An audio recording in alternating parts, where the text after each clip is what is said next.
Hello friends, this is Dr. Saurabh Patwardhan from Nandadi Pai Hospital, Sangli, India. And in this video, I'll be discussing a case of small pupil. And I tried viscomydriasis, whether it is a good idea to do that. Let's see.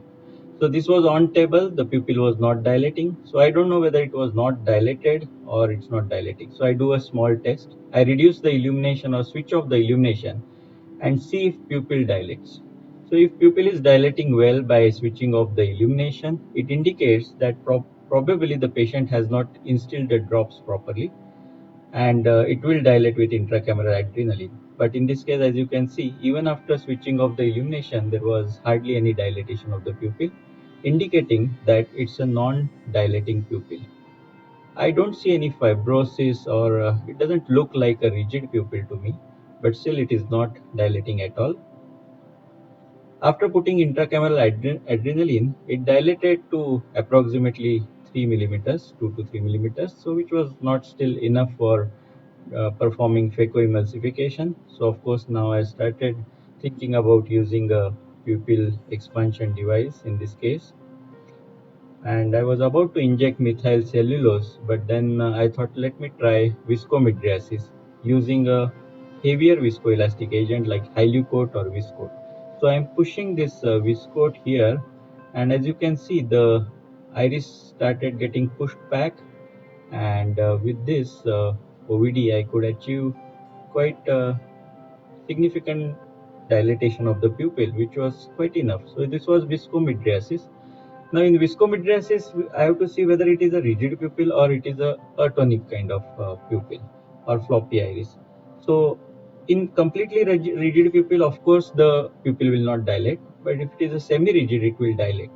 Now, depending on whether it is a rigid pupil or atonic iris, I have to decide about putting the pupil expansion ring. This was a 65-year-old lady, and there was no specific risk factors for a floppy iris, and pupil appeared enough dilated for doing CCC and phacoemulsification. So I decided I will go ahead with doing CCC, and at this point I felt that the pupil expansion device will not be needed during the surgery. I had put Viscoat, so you can see it was pressing over the flap, and that's why the Rexis is quite easy to perform with the OVD. And now I am going to do some hydrodissection. With small pupil, you have to be very careful in pushing the fluid, because if you push more fluid, now you can see the iris starts prolapsing out. And let's see it again. So I'm injecting fluid. I know that I should not inject too much of fluid, so I'm pushing it gently, but still, as the iris is quite atonic, it prolapsed out. Now I should have stopped at this precise moment. As you can see, the as the fluid starts moving out, the iris starts following the fluid here, and I should have stopped here, but still I continue to inject little bit of fluid after this moment, and that's the reason that the iris prolapsed out completely. Here you can see I still pushed some fluid and the iris prolapsed. Now once the iris is prolapsed, before pushing the iris in, you have to reduce the anterior chamber pressure. So for doing that, I am decompressing or depressing the side port, but here, because there is viscoat inside, it doesn't come out from the side port very easily. So then I decided that I should try to burp out some fluid from the bag. So if there is a fluid trapped behind the nucleus, that also pushes the iris forward. So I tried to release it by tapping the nucleus down.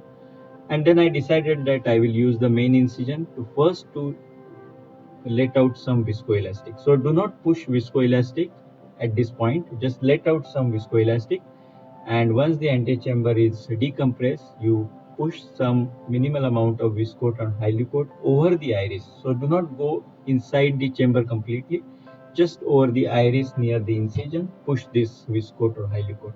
And now of course you can see that the iris is quite atonic, so I have to use pupil expander device, and here I have to be careful that the device, here I am using a BHEX ring, is not entering into the CCC, as it may cause a tear in the CCC. So I'm very careful and pulling the iris little bit up with these flanges here. So, and visualizing carefully the CCC margin and making sure that the CCC margin is not getting trapped in the pupil expansion device.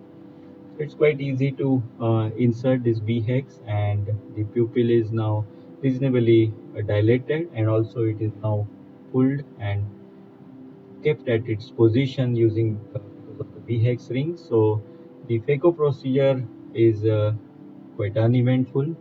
It was quite easy to perform the procedure overall, and I didn't have any issues while doing phaco.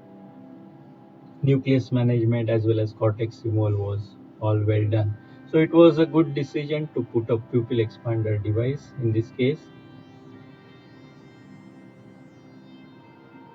Once the cortex removal was complete, I decided to inject the IOL. So now if you have put a B-hex ring, you just have to be careful with the trailing haptic of the IOL, particularly if you are using a double flange kind of haptic like what you get in hydrophilic IOL.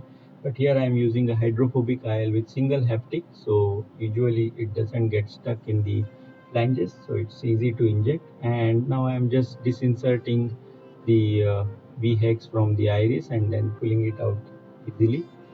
That's the end of the procedure. So overall the procedure afterwards went uneventful. So here the point I wanted to emphasize was, if I'm getting a viscomydriasis in case of atonic pupil, I think that is a false assurance sign for me, and I should still use a pupil expansion device to have an uneventful case forward.